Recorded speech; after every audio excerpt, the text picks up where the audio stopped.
네, 네, 샬롬. 시작하겠습니다.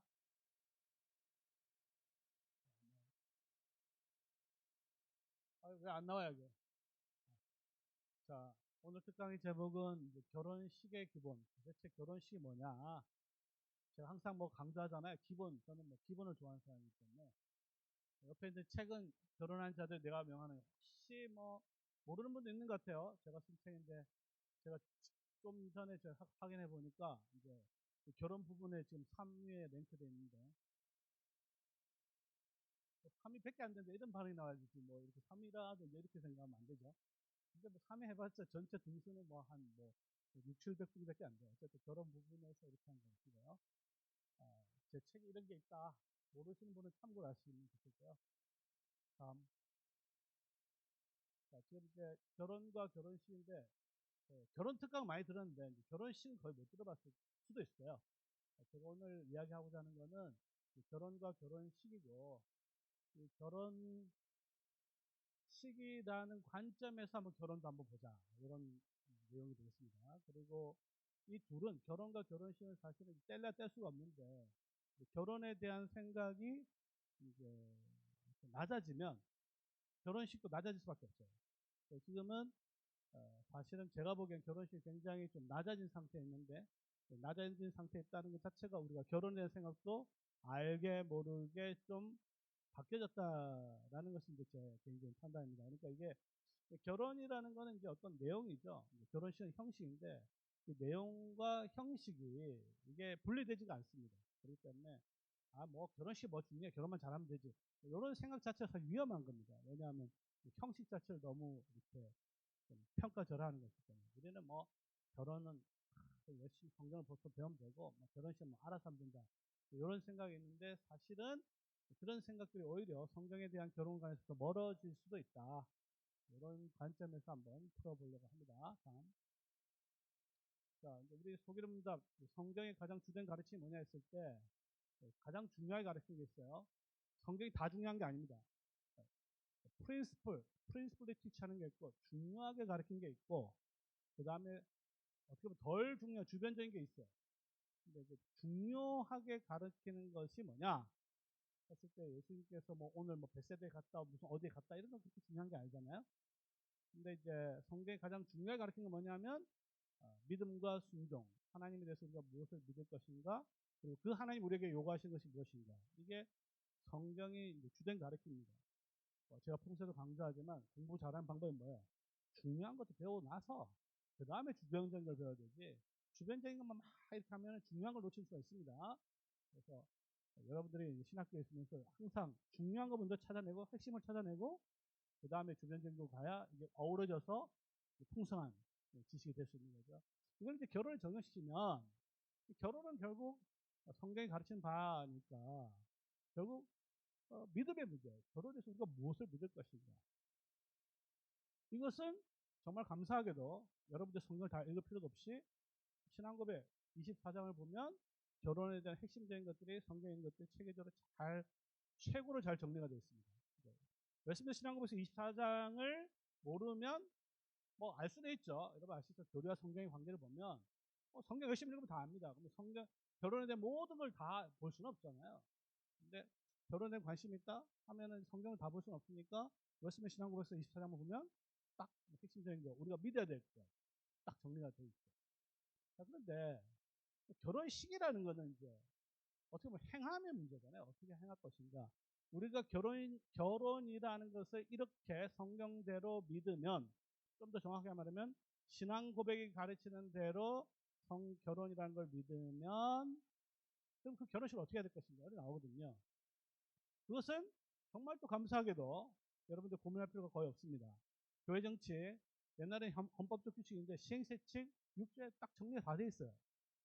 근데 의외로 이걸 자체를 모르는 분이 심지어 목사님들 중에 의외로 많습니다. 그럼 어떻게 되느냐 하면 결혼식을 자기 소견에 보통 옳은 대로 합니다.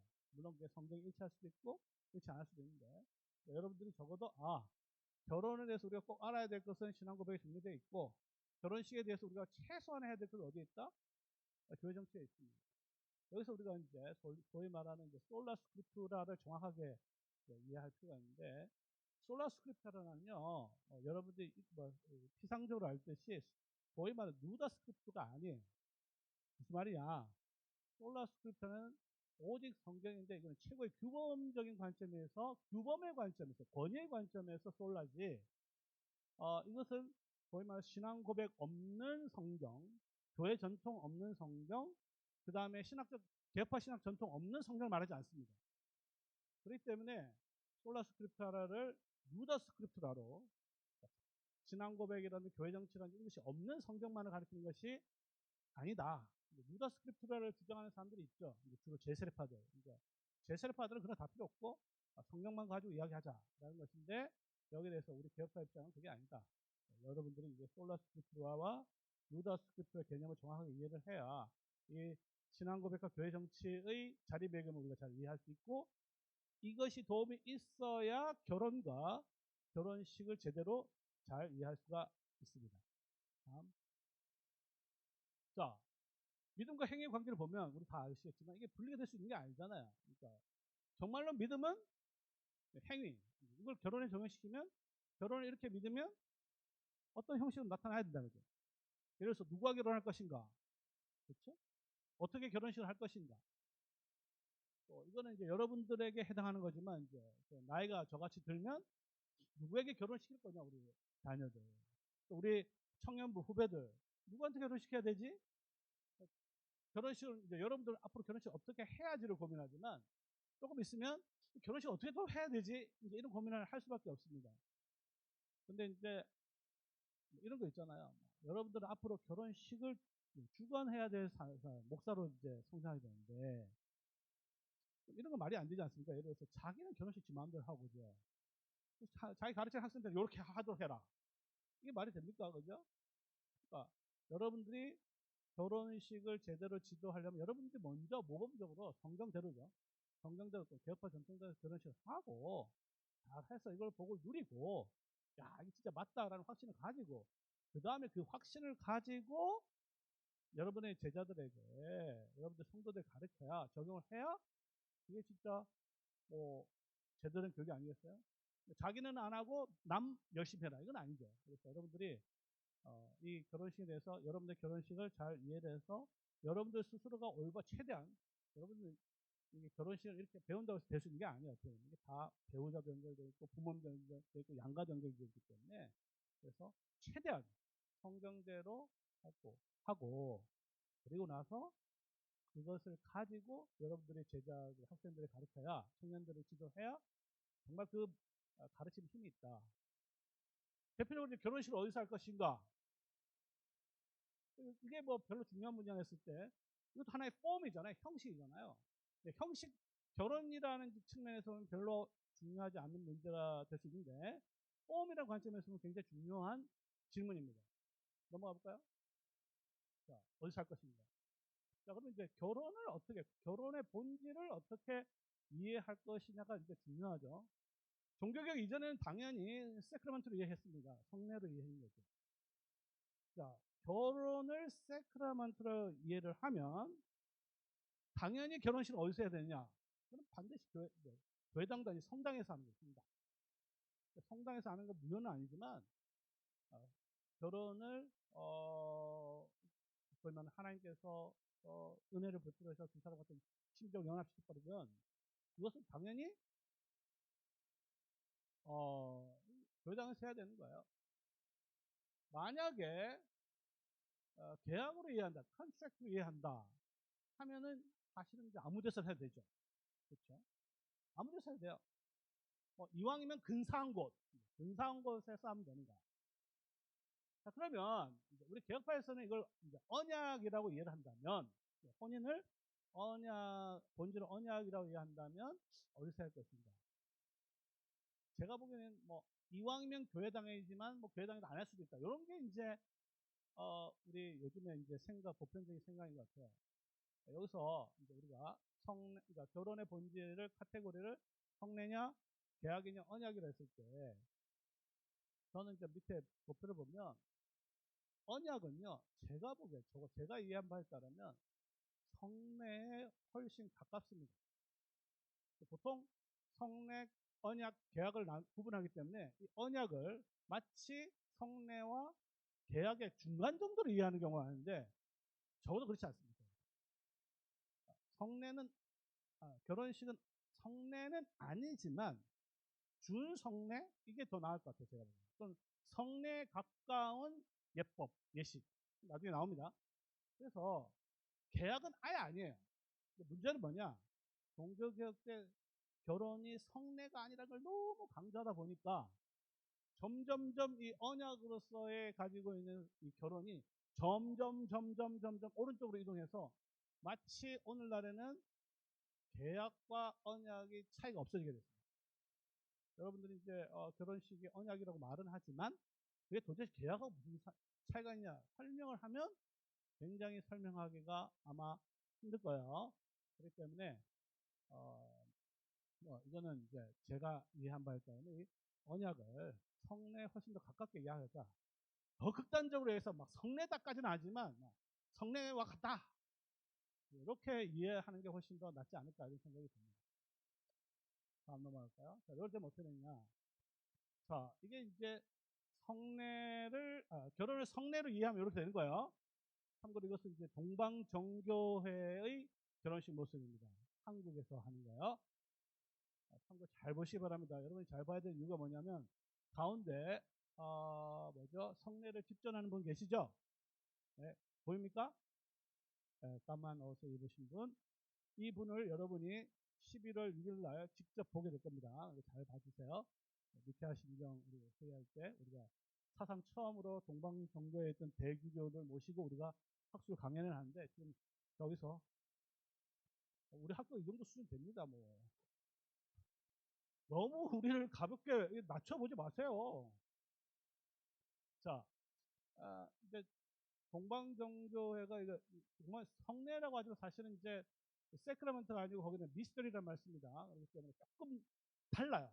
저는 어떻게 보면 동방정교가 좀 낫지 않을까. 성례는 아니지만 미스터리다. 이건 성경적 표현이니까. 왜냐하면 엘베소서에 나오잖아요. 그리스도 교회 비밀. 결혼 비밀이에요. 성례는 아니지만 비밀이다. 동방교회는 이거 결혼을 비밀이라고 합니다. 물론 성사라고 말 쓰지만. 자, 참고로 여러분 이제 끝나고 나서 이제 유튜브 가면 금방 나옵니다. 그리스 정교회 결혼식 하면 바로 나와요. 6분짜리 영화인데 한번 외울 수 있나요? 자, 이걸 보시면 몇 가지가 이제 제가 지적할 것은 뭐냐면 제가 받은 게 6분짜리인데요.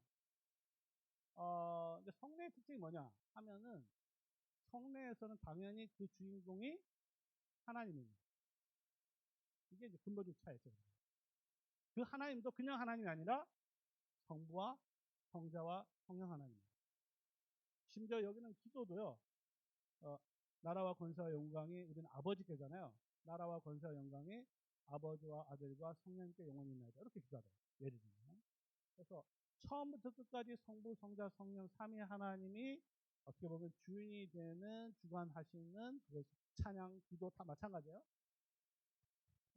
제가 거기 밑에 있는 이제 좀 답글을 좀 본 적이 있는데 좀 봤는데 답글이 그야말로 거의 전 세계적이에요. 제가 보기에.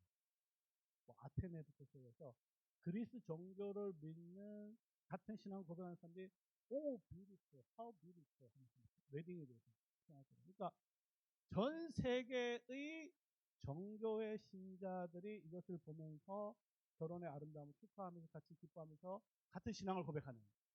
여러분 아시겠지만 동방정교에 있어서는 이제 우리는 이제 뭐 말이 중요하지만 여기는 행함, 미술이 중요하니까. 그러니까 우리는 이제 신앙 고백이 중요하다면 예전이 중요하니까 예전을 통해서 이들은 같은 신앙을 확인하게 되는 거죠.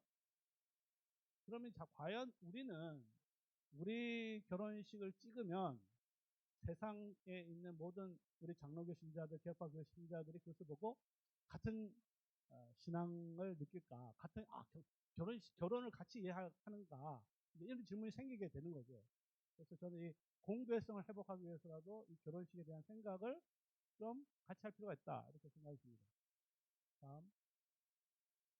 자, 아까는 이제 장소에 대한 문제고 이제 바로 결혼과 결혼식을 보면 이제 주례자 위치가 되는 거죠. 주례자 도대체 뭐 하는 거냐. 성례라면요 반드시 세크라멘트 때문에 사제가 있어야 됩니다. 엄밀한 의미에서는 사실 주교가 있어야 돼요. 사제는 주교의 권위를 위임받아서 하는 거지 사제 자체가 이 권한을 가지고 있지 않습니다. 어쨌든 사제가 있어야 돼. 세크라멘트니까. 근데 계약이라 보면 계약은 당사자들과의 그 사이의 계약 약속이잖아요. 그러면 주례는 꼭 필요 없다. 사실 필요 없는 거죠. 뭐 결혼식에 왜 주례가 필요해요? 계약이니까. 요즘에 이제 주례 없는 결혼식이 교회 안에도 굉장히 많이 들어왔습니다. 이건 뭐냐 하면 계약으로 이해하고 있다는 거예요. 말은 언약이란 단어를 쓰지만 그 개념 자체는 계약으로 이해하고 있는 거예요. 만약에 그 커버넌트 언약으로 이해한다면 거기에는 반드시 말씀의 봉사자가 있어야 되는 거죠. 미니스트리 오브 더 워드가 있어야 됩니다. 그래서 여러분들 이제 결혼의 문제를 성례 계약 언약으로 이해할 때 있어서 그 형식이 어떻게 바뀌는가를 좀 잘 볼 필요가 있습니다. 여러분들이 앞으로 어떤 위치가 되는지를 잘 보시기 바랍니다. 간단히 말해서 말씀의 봉사자가 없는 결혼식을 저는 이제 뭐 실천적 무신론이라고 보통 이야기하는데 어떻게 보면 인생에 있어서 가장 중요한 순간에 있어서 하나님을 배제하는 겁니다. 이거는 나의 영역이라고 선언하는 거죠. 이게 이제 하나님은 창조하셨으나 다스리지 않는다. 이게 이제 뭐 이신론이기도 하고 뭐 소위 말하는 실천적 무신론이잖아요. 그러니까 어리석은 자는 그 마음에 이르기를 하나님이 없다 하는 거는요. 바로 이런 걸 이야기하는 겁니다. 그래서 오늘날 실천적 무신론이 알게 모르게 인생에 있어서 가장 중요한 결혼식에 알게 모르게 슬슬 그냥 사람의 보기에 좋은 대로 침투하고 있는 것에 대해서 우리가 이걸 갖다 어떻게 지켜낼 수 있을 것인가 굉장히 큰 숙제가 되는 거예요. 제가 오늘 이번에 이 강의를 준비한 이유는 뭐냐면요. 이제 계기가 있습니다. 방학 때 우리 중에 한 명이었어요, 사실. 보니까 결혼에 대해서 완전히 모르고 있는 것뿐만 아니라 결혼식도 마찬가지고 심지어는 불신자보다 못한 거예요. 그런 수가 있더라고요. 저는 어렸을 때 신앙생활 뭐 심지어 장로님 아들이라고 뭐 계속 잘하는데 그러니까 결혼 심지어 40, 50이 돼도 교회에서 결혼식에서 올바로 가르치지 않으면 그냥 세상과 전혀 차이 없는 막연한 결혼에 대한 인상을 가지고 살아갈 수 있겠다 이런 생각이 들어서 제가 이제 지금 하고 있는 거예요. 다음. 그럼 이제 언약이라고 했을 때 그 언약식의 요건들이 있습니다. 첫 번째 제일 먼저 해야 될 것은 뭐냐면 당사자들의 교회 청원, 당회 청원한 거 있어요. 다 이거 교회 정치에 있는 겁니다. 청원하는 것 자체부터 시작하는 거예요. 저기 뭐야 휴대폰 안 해도 됩니다. 이거 다 나눠줄 거니까 네, 보시. 이거 강의 집중하는 게 좋겠어요. 네. 그래서 이 교인이 가지고 있는 권리 중에 뭐 성창권이 제일 첫 번째지만 청원권이라는 게 있어요. 청원권. 그러니까 결혼을 우리 시켜주십시오. 결혼식을 해주십시오라고 우리는 주로 이제 목사님한테 그냥 개인적으로 부탁하는데 그러지 말고 결혼식은 언약식 공적인 거기 때문에 청원서를 써서 두 사람이 사인을 해서 당회에 제출해서 그냥 그야말로 이것을 결혼을 해주십시오 허락을 허락을 해야 되는 거죠. 참고로 뭐 이런 이야기 하면 교수님들은 그렇게 합니까? 또 이렇게 하는 질문이 아마 있을 거예요, 머릿속에. 당연히 저는 하는 걸 이야기합니다. 제 스타일 알잖아요. 저는 말하고 행동하고 이렇게 일치 안 하는 거 별로 안 좋아하잖아요. 그러니까 맨 처음에 해야 될 게 뭐냐면 언약식을 할 때 결혼이라는 언약식을 함에 있어서 두 사람이 청원서를 내는 거죠. 그걸 갖다 살펴본 다음에 언약식 공적인 행동이기 때문에 일시와 장소를 정하게 되어 있습니다. 다 교회가 정하는 거예요. 그리고 주례자가 있어야 되고 말씀의 선포가 있어야 되고 그 다음에 당사자가 호명하죠. 신랑 입장, 신랑 누구누구 입장, 호명이라는 게 있습니다. 그리고 어떻게 보면 결혼식에서 가장 중요한 서약이 있는 거예요. 그리고 거기 참여한 사람은 증인으로 참석하게 됩니다. 그러니까 하객으로 축하하기 위해서 모이는 거 아닙니다. 사실 축하도 있지만 본질적인 위치는 참석하는 사람은 증인으로 참석하게 되어 있어요. 증인. 증인이라는 게 뭡니까? 증인의 의무가 뭐예요? 보고 들은 것을 그대로 말하는 거잖아요. 언제 어디에 있든지. 그러니까 결혼식에 참석한 증인들은 언제 어디에 있더라도 이 두 사람이 부부라는 것을 증언할, 더 나아가서 목숨을 걸고 증언할 사실대로 말해야 될 의무가 생기는 거예요. 그리고 나서 마지막 공포를 하는 거죠. 말씀의 선포가 있는 거죠. 실제로 두 사람이 연합돼서 하나 되는 순간이 언제냐 하면 공포입니다. 공포되기 전까지는 아니에요.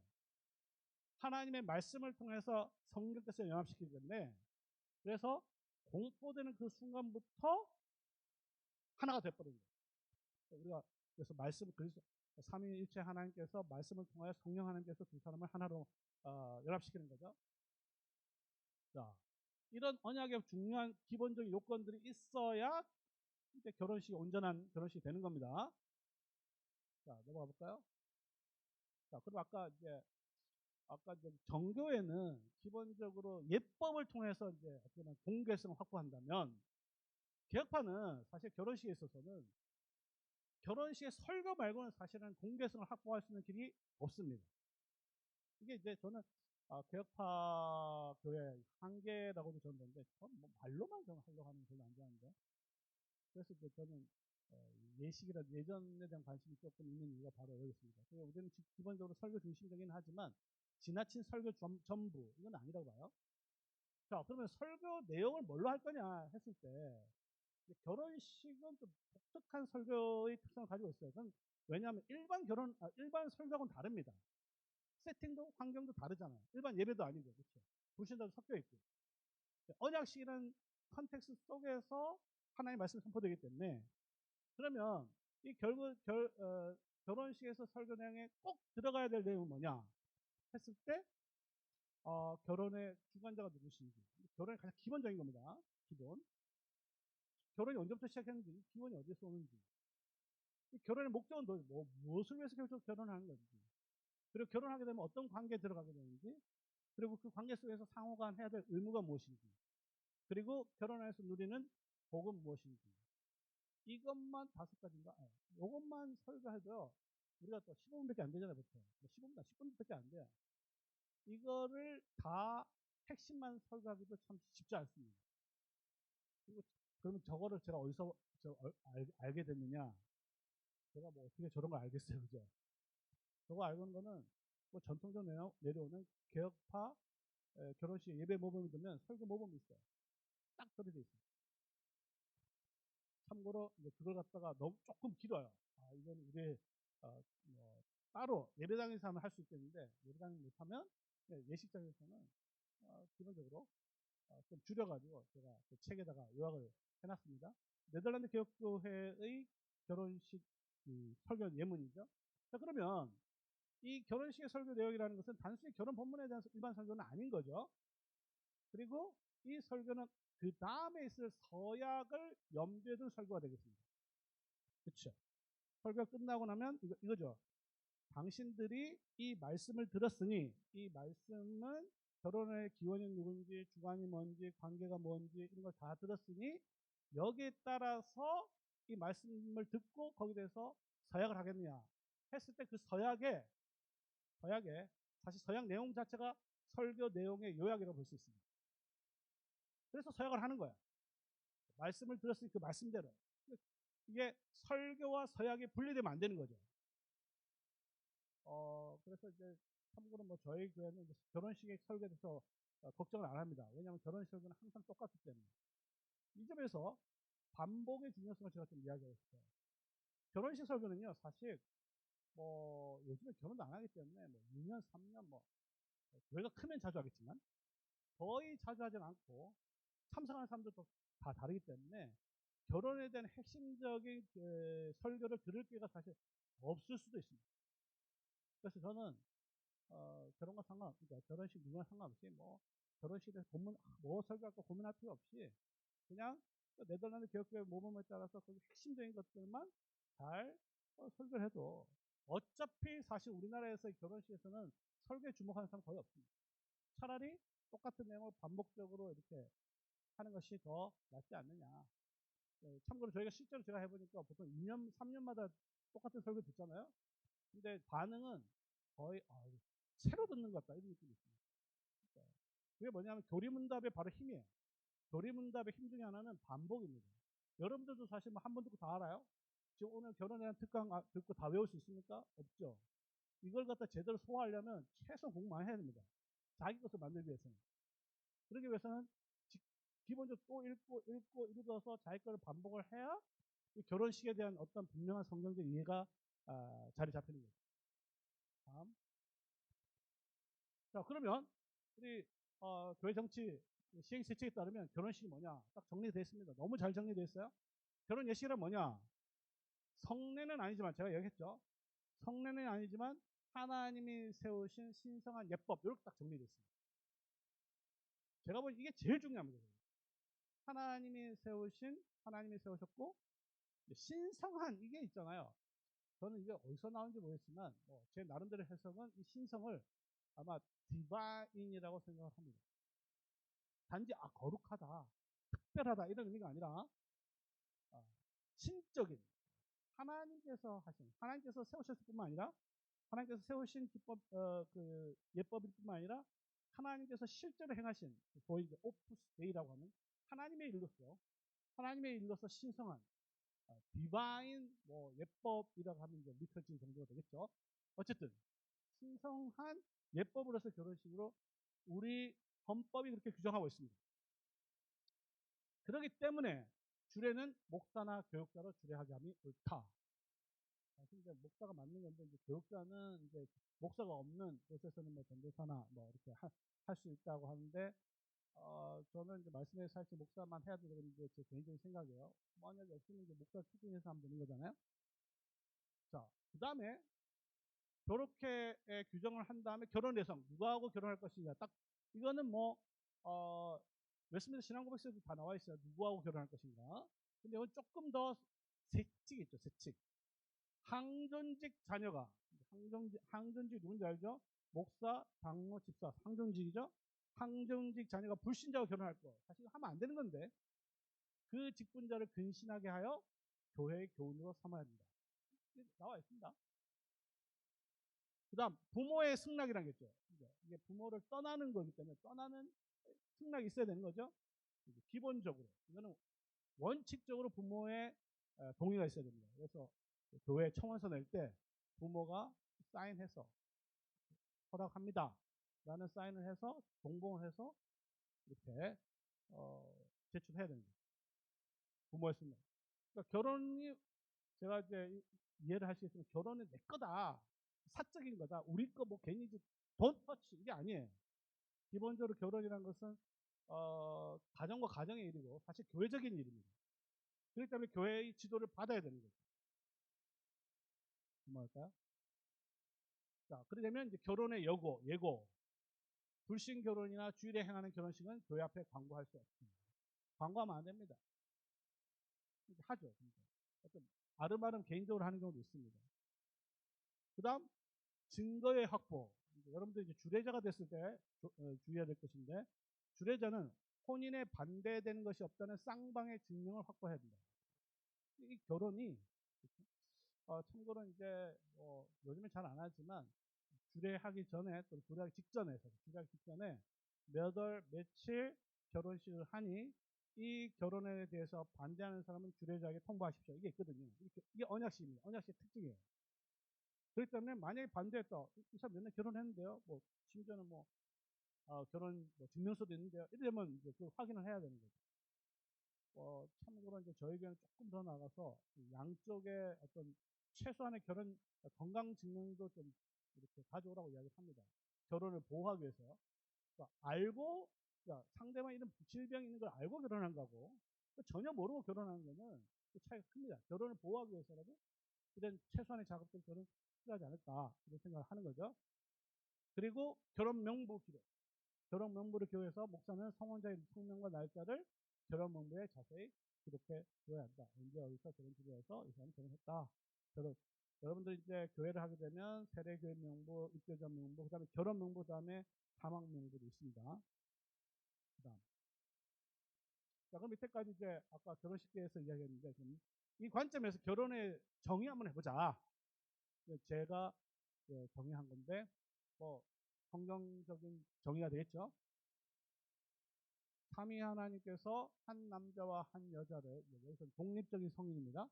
그들의 엄숙한 사역에 따라 성혼이 선포된 순간부터 둘 중 한 명이 죽을 때까지 그리스도와 교회의 관계처럼 사랑과 복종의 관계로 가장 친밀하게 나눌 수 없게 하나가 되게 하셨다. 이게 결혼에 대한 성경적 정의가 되겠습니다. 여기 되면 결혼의 주체가 누구냐? 아까 동방경에 설명할 필요가 없죠. 성부, 성자, 성령, 삼위 하나님입니다. 그 다음에 한 남자와 한 여자를 결혼의 대상이죠. 그리고 그 근거는 그들의 엄숙한 서약에 따라 근거가 되겠습니다. 그리고 이 결혼은 성혼이 선포된, 아까 얘기했죠. 성혼이 선포된 그 순간부터 둘 중 한 명이 죽을 때까지가 되겠습니다. 기간이죠. 그리고 결혼을 하게 되면 특별한 관계에 들어가는데 그 관계는 그리스도와 교회의 관계, 즉 머리와 몸의 관계, 더 나아가서 분명하게 사람과 복종의 관계가 형성 관계로 들어가게 됩니다. 그리고 그 연합의 정도는 가장 친밀하게 나눌 수 없게 하나가 되게 하셨다. 요걸 한번 이제 받아들이게 된다면 이게 어떻게 적용이 되는가 한번 볼까요? 다음. 자, 결혼은 누가 하는가? 결혼식의 주체. 조금 이상하게 들지 모르겠지만 아까 결혼의 정의에 따르면 결혼은 누가 하느냐? 결혼식은 누가 하느냐? 삼위 하나님께서 하시는 거예요. 결혼식의 주인, 주체가 하나님입니다. 고린도서 7장 10장 11절에 보면 결혼한 자들에게 내가 명하노니 돼 있죠. 그래서 나는 바울이 아니고 주님이시다. 여자는 남편에게서 갈라서지 말라. 하나가 되었으니. 근데 만약 갈라서면 어떻게 되느냐? 그대로 그냥 지내든지 아니면 그 남편과 화합하든지 하라. 그러니까 갈라서는 것이 결혼의 마지막이 아니라는 거죠. 갈랐었을 때 좋은 뭐 이왕 이렇게 됐으니까 이런 말 하면 안 되는 겁니다. 성경에 보면 만약 갈라섰으면 거의 이혼이죠. 이혼을 했으면 그냥 그대로 지내든지 아니면 그 남편 전 남편과 화합하도록 하라. 남편도 아내를 버리지 말라. 여기서 이제 명하노니라는 관점에서 보면 결혼에 대해서 명령하시는 분이 누구냐 했을 때 이거는 성부, 성자, 성령, 삼위 하나님이 되는 거죠. 그래서 조금 이상하게 들릴 수 있지만 결혼은 하나님께서 하시는 겁니다. 신랑 신부가 하는 게 아니고 신랑 신부를 하나님께서 하나가 되게 하시는 결혼이다. 이렇게 볼 수 있는 거죠. 뭐 이게 신랑 신부 결혼한다고 해도 말은 뭐 틀린 건 아닌데 지금 이제 조금 엄밀한 측면에서 신학적인 측면에서 한번 이야기를 해보는 거예요. 다음. 자, 결혼해 주신 삼위 하나님에 대해서 보면 결혼을 제정하신 분이 하나님이시다. 결혼식, 이 결혼이라는 제도는 다른 말로 진화의 산물이 아닙니다. 이게 이제 불신자들은 그렇게 생각하잖아요. 불신자들은 결혼이라는 제도가 인간 사회가 진화하고 발전하면서 인간이 필요에 따라서 만든 거라 이렇게 생각하지만 인간이 모여가지고 회의해서 결정해서 결혼식 만든 거 아닙니다. 안 그러면 이 결혼이라는 제도가 왜 이 세상에 보편적으로 있겠어요, 그죠? 하나님께서 제정하시다. 그리고 한 남자와 한 여자를 하나가 되게 하셨는데 이 신랑 신부는 결혼의 대상이 되는 거죠. 그리고 하나님께서 결혼의 주인이신 이유는 그 결혼을 지키고 보호하신다는 측면에서 삼위 하나님이 주인이 되신 겁니다. 그래서 결혼식은 근본적으로 하나님의 일이다. 아까 강조했지만 성례는 아니지만 하나님의 특별 하나님께서 실제로 하시는 일로 보아야 된다. 그렇다면 결혼식에는 아까 얘기했지만 하나님의 일을 대신하는 하나님 안 보이시고 안 계시니까 그 자리에 그렇죠? 그 일을 보여주는 대행하는 주례자 즉 말씀의 종인 목사가 있어야 되는 것입니다. 넘어갈까요? 자, 결혼을 제정하신 하나님은 이제 결혼의 기원에 관한 거죠. 자, 이거는 뭐 여러분 좀 다 아는 거니까 빨리 넘어가면 창세기 1장 2장 보면 창조의 모든 스토리의 제일 마지막이 결혼을 마칩니다. 이건 굉장히 중요하다 봐요. 그래서 여러분들이 창조의 마지막에 결혼식을 마친다. 하나님의 결혼식을 마치는 거죠. 그걸 보면 하나님의 형상을 만들었는데 남자와 여자로 만드셨어요. 그리고 아담의 독처하는 것이 좋지 않다. 혼자 있는 것이 좋지 않다고 판단했습니다. 사실 그 전에 이제 동물과 뭐 짐승, 새 만들어가지고 배필 만들려고 노력 엄청나게 했잖아요. 근데 동물이나 뭐 짐승 중에서 배필을 못 찾았어요. 그래서 하나님께서 하와를 만드셨어요. 그렇죠.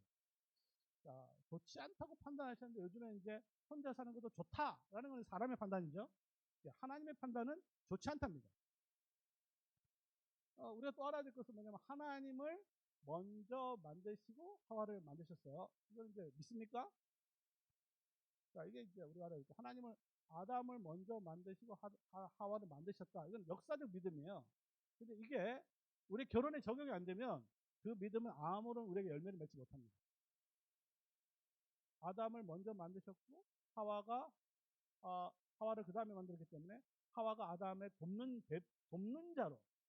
자로 기본에서 보면 그렇게 이제 적용이 되는 거죠. 그렇게 적용이 되어야 정말 나는 정말 아담이 먼저 만들었고 하와가 그 다음에 만들었다는 걸 정말 믿어. 그거가 좀 불충분하다는 겁니다. 그리고 하와를 이끌어 오시죠. 그리고 아담의 노래가 있습니다. 이는 내 뼈 중에 뼈, 살 중에 살이라. 이를 여자에서 취하였으니 남자에서 취하였으니 여자를 취하리라. 서약적인 노래를 하죠.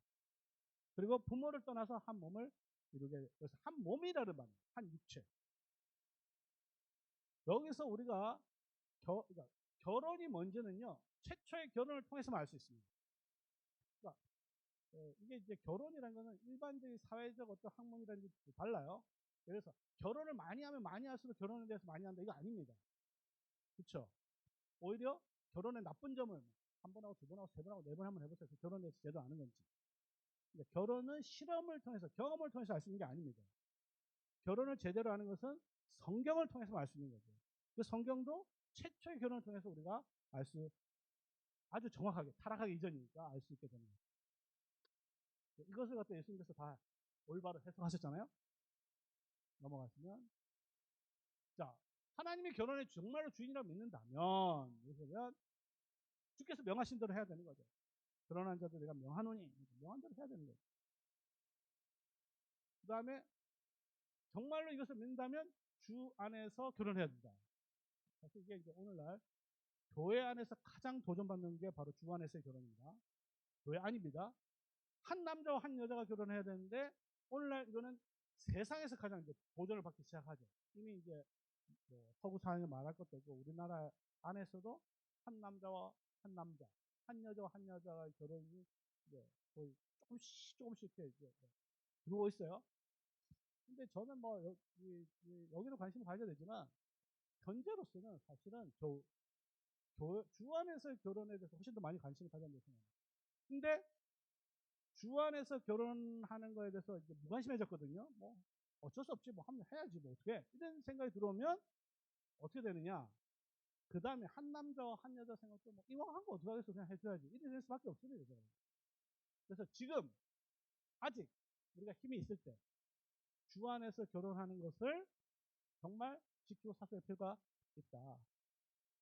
그 다음에 서약을 지킬 의지와 능력을 가지고 있었는데, 이제 아까 원칙적으로 부모의 동의를 얻어서 하나가 되어서 그것을 지킬 수 있는 의지도 있어야 되고 능력이 있어야 되는 겁니다. 그 다음. 근데, 자, 이제 최근에 요거 있잖아요. 초청장이요. 청첩장이죠. 청첩장을 어떤 목사님이 저한테 보내주는데, 개탄을 하면서 이걸 보내줬습니다. 이게 청첩장에 이렇게 썼어요. 나란한 이름으로 드리는 첫 번째 편지. 오랜 인연의 곁을 따라 하나의 길을 걷고자 합니다. 뜻깊은 날 함께 해주신다면 더 없는 기쁨이 될 것입니다. 늘 곁에서 아껴주었던 고마운 분들을 모십니다. 화하는 정종 사양. 아마 이게 뭐가 문제, 왜 개탄할 거냐 아마 모를 수도 있습니다. 제가 보기에는. 근데 이게 이런 형태의 청첩장이 주로 목사님이 보낸 건데, 주로 이제 목사님이 다 보냅니다. 자기의 경험에 따르면 한 번도 예외 없이 이런 청첩장이 온다는 거예요. 이게 전형적으로 이제 청첩장 형식이죠. 실천적 무신론입니다. 하나님이란 말이 없어요. 하나님이 없고 언약이란 말도 없고 증인이란 말도 없고 없습니다. 자, 그럼 이런 청첩장이 도대체 어디서 왔느냐? 제가 보기에는 하나님의 말씀과 지도를 받지 않으면 어떻게 되냐? 여러분 잘 기억하시기 바랍니다. 자기 소견에 오른 대로 합니다. 그 자기 소견에 오른 대로는 오늘날에는 인터넷이에요. 청첩장 빨리 써야 되는데 어떡하느냐? 그냥 인터넷 아무나 보고 좋네?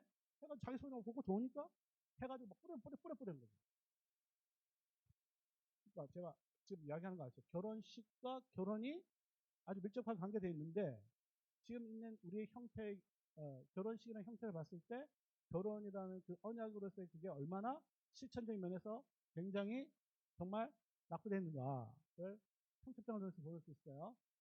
이거 한번 볼까요? 도대체 서약이라는 게 뭐냐? 결혼식에서 이제 결혼식 가장 중요한 게 서약인데 이것도 여러분은 고민할 필요가 없죠. 왜? 웨스트민스터 신앙법에서 다 정리되어 있습니다. 맹세와 서약에 대해서 합법적 맹세와 서약에 대해서 있습니다. 맹세. 제가 좀 천천히 시작.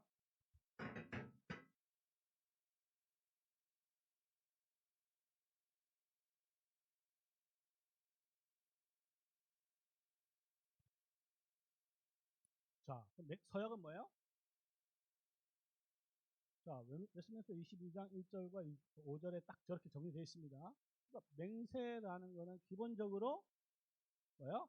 하나님께서 자신의 증언에 따라서 심판해달라고 하나님께 청원하는 겁니다. 그러니까 이것은 기본적으로 특별한 형태의 기도예요. 그렇기 때문에 기도이기 때문에 서약과 맹세는 예배의 특별한 요소가 될 수 있는 거예요. 기도는 예배의 일상적 요소이고 서약은 항상 하는 건 아니기 때문에 특별한 예배의 요소입니다. 특별한 형태의 기도예요. 그렇다면 당연히 서약은 하나님께만 하고 하나님의 이름으로만 해야 됩니다. 너무나 당연하죠. 자, 그런데 하나님께만 해야 되는데 이제 주례자가 없으면 어떻게 되냐면 서약이 뭔지를 모르면 서약이 결혼이 계약으로 바뀌고 서약은 당사자들끼리 합니다. 자기들끼리. 그 이름은 서약, 결혼 서약이라 하지만 실제 내용은 약속입니다. 그렇죠? 왜? 왜 그렇죠? 서약은 하나님께만 하는 건데 자기들끼리 하는 게 무슨 서약이에요? 안 그래요? 그렇기 때문에 그러니까 결혼 서약이라는 것은 반드시 하나님께만 해야 되고 또 하나님의 이름이 들어가야지만 서약이 될 수 있는 겁니다. 당사자들끼리 이렇게 이야기하는 게 무슨 서약이고 뭐 그렇죠? 하나님께 하는 게 돼 있어. 그냥 우리 뭐 앞으로 잘 지내자, 싸우지 말고 그렇죠? 약속하는 거 하고는 근본적으로 차이가 없습니다. 그리고 22장 3절에 보면 자신이 할 수 있고 하기로 결심한 것 외에는 맹세로 자신을 속박해서는 안 됩니다. 할 수 있는 거예요. 할 수 없는 걸 하면 안 됩니다. 그리고 맹세의 내용은 분명하고 평이한 말로 하고 몽하면 안 됩니다. 다른 뜻으로 해석될 여지를 남겨두면 안 돼요. 맹세. 자, 그럼 그 다음 한번 볼까요? 자, 이거 보입니까? 자, 혼인 서약서에서 이것도 뭐 인터넷에 돌아다니는 거 지금 하고 있는 거예요. 자, 혼인서 제가 이거 안 보이시죠? 보입니까? 자, 신랑 신랑 저희 두 사람이 부부가 되는 오늘 부모가 함께 차수된 기분 여러분 앞에서 다음을 서약합니다. 서약 자체가 아니죠? 왜? 서약을 갖다가 부모님하고 참석해 주신 그 사람한테 하나님이 하는 게 아니에요. 신랑, 뭐 주름진 아줌마가 되어도 늘 아내 손을 잡고 다니겠습니다. 배 나온 아저씨가 되어도 남편의 팔짱을 끼고 다니겠습니다. 이런 형태의 서약이 유행하고 있어요. 제가 보기에.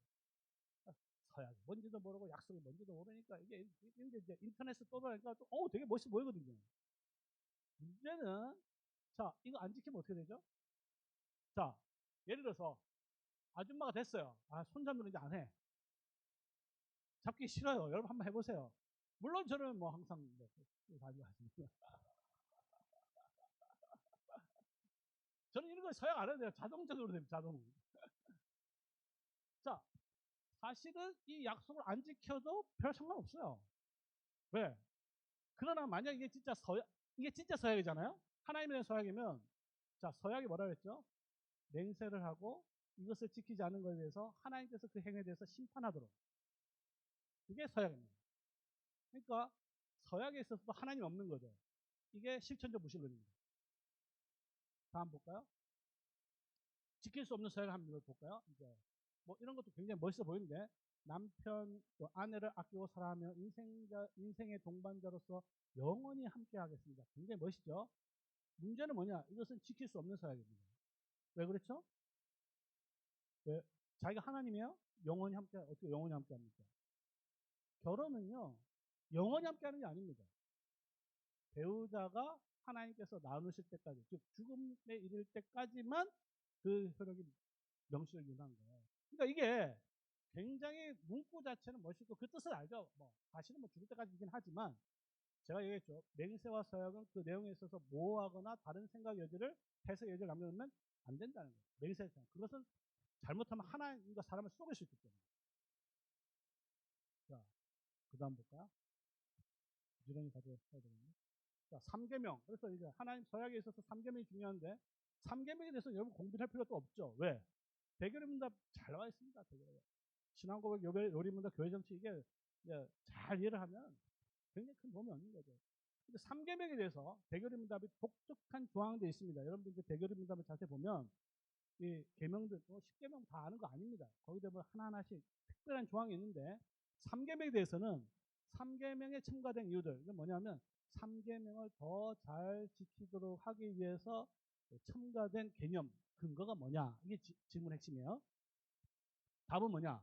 자, 시작.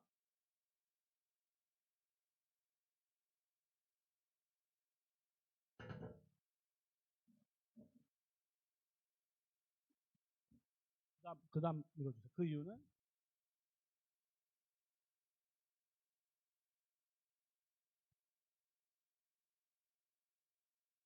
계속 특히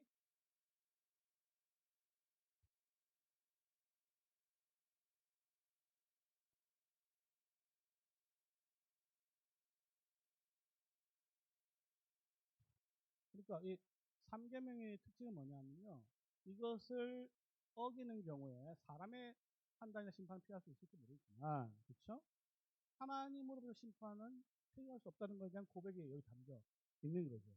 그렇기 때문에 하이델베르크 요리문답에 따르면 10계명 중에서 가장 엄한 어기면 가장 큰 중한 죄가 3계명을 어기는 겁니다. 그 다음 볼까요? 자, 혼인 서약문 한번 보면요. 자, 이렇게 전통적인 신랑 신부 서약문입니다. 보면 다 똑같은데, 자, 신랑 누구는 신부를 아내로 맞아들이고 남편으로 맞아들이고 다르겠죠? 성혼이 선포된 순간부터 하나님께서 죽음으로 두 사람을 나눌 때까지 그리스도께서 교회를 사랑한 같이 그녀를 사랑합니다. 요거는 오른쪽은 교회가 그리스도께 복종한 같이 그녀에게 복종합니다. 이렇게 되죠.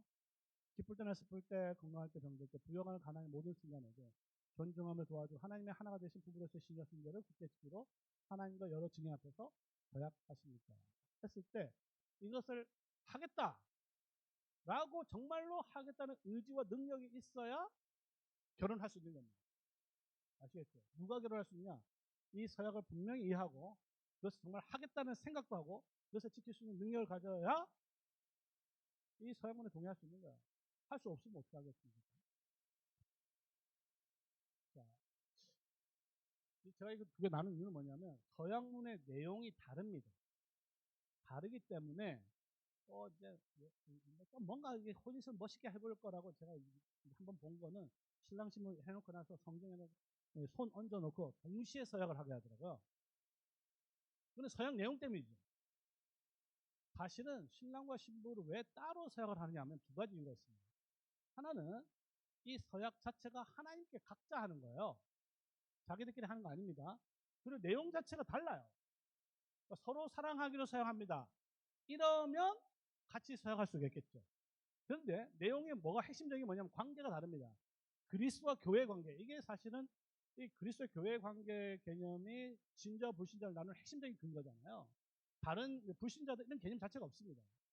자, 그러면 남편과 아내의 관계가 오른손과 왼편의 관계가 아니라 몸과 머리와 몸의 관계 그리고 그리스도의 교회 관계라고 한다면 이거는 서약을 따로 할 수밖에 없어요.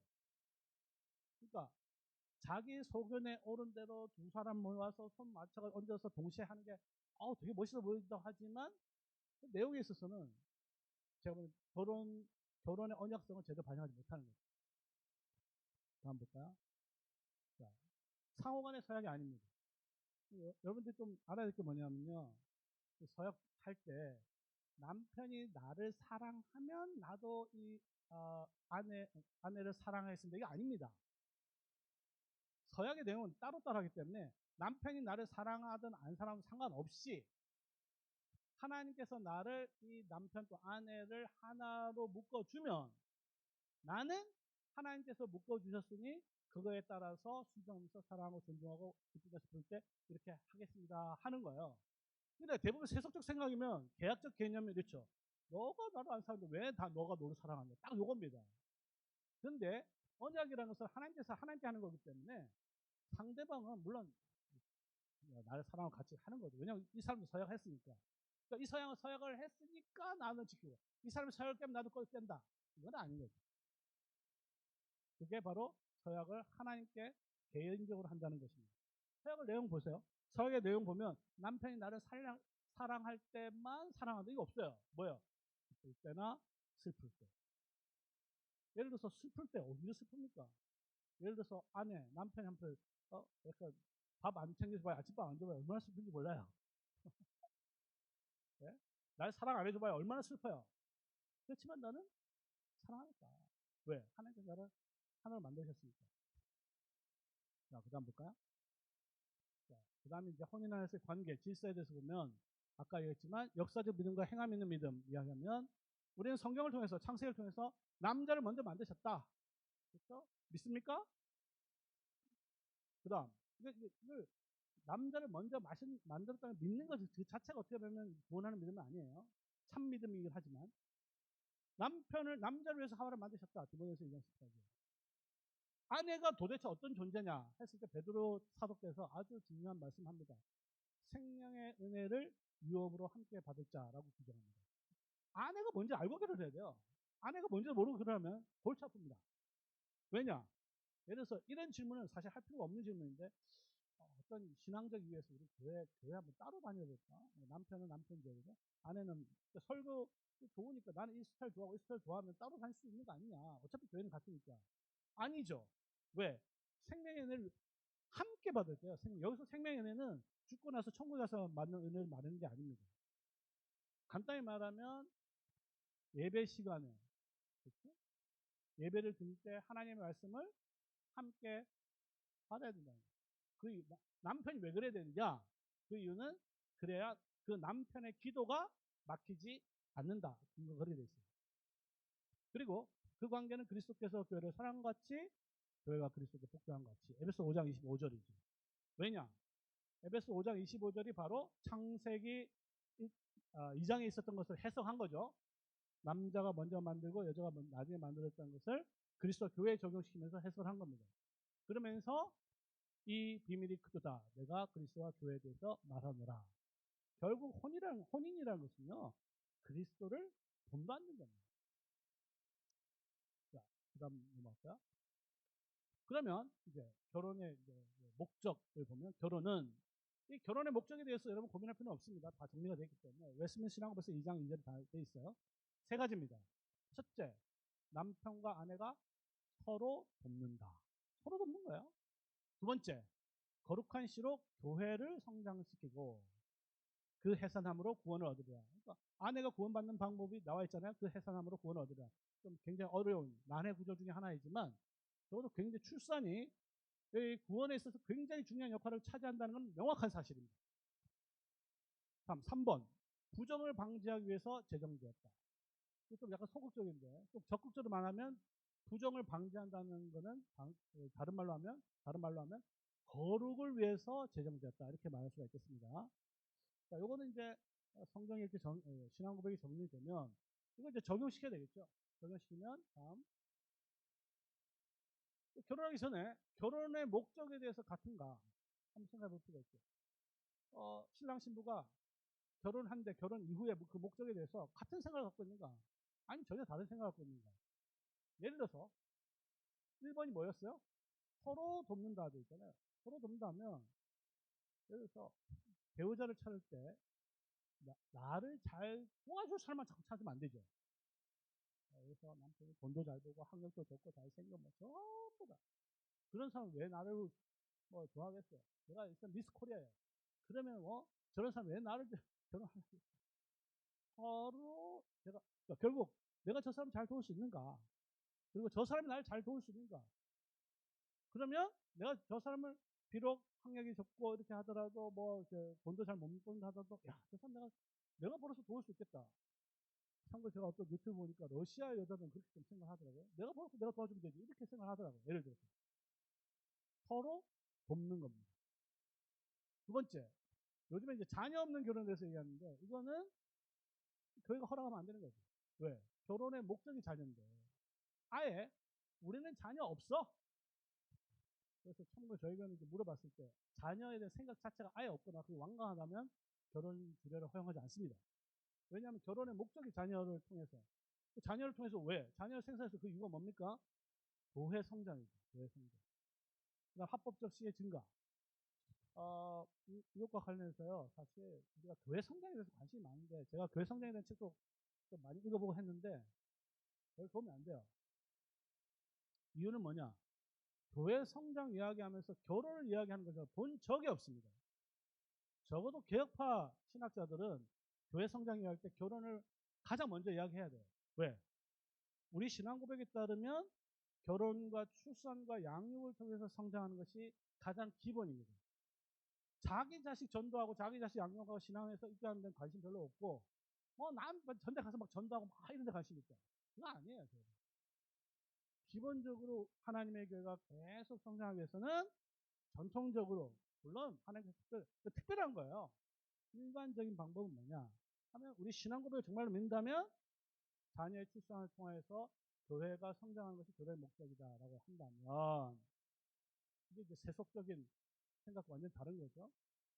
누가 일을 할 수가 있냐? 누가 일을 할 수 있어요? 정말 교회를 사랑하는 사람이죠. 교회가 계속 세태하는 거 두고 보고만 있을 거예요? 교회는 성장해야 됩니다. 성장해야 되는 가장 일반적인 방법은 뭐냐면 결혼과 출산이에요. 자녀입니다. 근데 자녀에 대한 관심이 없다는 것은 사실 신앙 고백에 따르면 교회의 성장에 대한 관심이 없는 거죠. 그 다음에 이제 부정을 방지. 부정을 방지는 긍정적으로 해석하면 이제 거룩한 삶인데, 거룩한 삶이 고린도전서 6장에 보면 몸으로 하나님께 영광을 돌리라 이렇게 있습니다. 몸으로. 우리 개혁파 신학 기독교는 기본적으로 몸을 대단히 중요하게 생각합니다. 우리 몸을 어떻게 하나님께 영광을 돌리냐. 고린도전서 6장의 컨텍스트, 문맥 속에 보면 몸으로 하나님께 영광을 돌리는 그 구체적인 수단은 부부관계입니다. 부부간의 성생활을 통해서 하나님께 거룩한 삶을 통해서 하나님께 영광을 돌리는 거예요. 그렇기 때문에 여러분이 로마서도 열심히 해야 되지만 아가서도 열심히 와야 되는 거예요. 그래서 여기 부부 있는 분은 남편 이렇게 이야기할 수 있겠죠. 제가 오늘 몸으로 하나님께 영광을 좀 돌리고 싶은데 이렇게 좀 약간 유머러스하게 이야기할 수 있는 거죠. 근데 그게 사실이기도 합니다. 사실. 그러니까 우리 몸을 결코 과소평가해서는 안 된다. 부부 간의 거룩한 삶을 통해서 하나님께 영광이 된다라는 것은 성경에 분명 가르칩니다. 다음. 이건 조금 어려운 개념인데, 결혼을 통해서 관계에 들어서 연합이 되는데, 연합은 크게 두 부분을 나눕니다. 연합도 여러 종류의 연합이 있는데, 하나는 뭐냐면, 삼위 하나님의 연합이 있죠. 이거 갖다가 substantial union에서 본체론적 유년이라 할 수 있습니다. 그리스도의 신성과 인성의 연합은 hypothetical union, 위격적 연합이 되겠죠. 한 위격 안에서 신성과 인성이 이렇게 연합됐다 우리 다 배웠잖아요. 그런데 이제 여러분 조금 1학년도 위해서 좀 설명하면 신성은 하나지만 인성은 또 몸과 영혼으로 되어 있잖아요. 그렇기 때문에 사실 그리스도의 신성과 인성의 연합은 인간의 몸, 인간의 영혼, 신의 영혼이랄까요? 이 세 가지 요소가 합쳐진 거예요, 사실. 이게 정말 이해할 수 없게 합쳐진 게 바로 hypothetical union입니다. 그리고 천상의 그리스도와 지상의 신자의 연합이 미스티컬 유니언이죠. 신비적 연합이 되겠습니다. 그리고 그리스도의 몸과 성찬에서의 떡과 연합, 이거 세크레멘트 유니언이 되겠습니다. 이것은 성령께서 하시는 거예요. 개혁파는 그렇게 이해합니다. 자, 그러면 우리 인간의 영혼과 몸의 연합이 있죠. 이걸 사이코소매틱 유니언이라 보통 얘기합니다. 몸과 영혼도 딱 붙어 있잖아요. 그렇죠? 어떻게 붙어 있는지 모르지만. 그 다음에 부모 자식의 연합이 있죠. 생귀니어스 유니언, 혈통에 의한 유니언이 되겠습니다. 그리고 지상에 있는 여러 종류의 연합은 서로의 의지에 의한 volitional union, 의지에 따라서 연합을 하는 거야. 마음 안 들면 나눠지는 거죠. 근데 부모 자식 연합은 파양할 수도 있는 거잖아요. 법적인 연합이라는 것은 국가 안에서 연합이 있는 거죠. 우리가 대한민국에 태어났으니까 대한민국 국민 자동으로 되고 가기 싫어 억지로 그냥 군대 끌려가야 되는 거 아니겠어요? 리걸 유니언이라고 합니다. 자, 그러면 이 혼인의 연합은 covenantal union이라 보통 이야기한다면 위에는 신적인 divine union이죠. 밑에는 human union입니다. 그러면 covenantal union은 어디에 속하느냐? 했을 때 저는 위에 속한다고 봅니다. 지금까지의 결혼에 대한 성경적 이해에 따르면. 그러니까 그 부부 간의 연합을 어느 정도냐 정확하게 이렇게 이런 것들을 이해하고 있어야 그냥 하나님께서 짝지어졌다는 그 의미를 정확하게 구체적으로 이해할 수 있는 거죠. 참고로 이제 짝지어졌다는 말은 이제 원래 의미 풀로 붙였다는 말입니다. 이걸 갖다가 뭐 예정론적으로 이해해가지고 하나님께서 짝지어진 남편이 어디냐 막 찾으러 이런 게 아닙니다. 거기서 요점은 풀로 본드로 붙였다, 시멘트로 붙였다 이런 의미예요. 그다음 결혼은 가베 아우프가베 독일어로 이야기하면 선물이고 또한 선물에서 나오는 과제가 되겠습니다.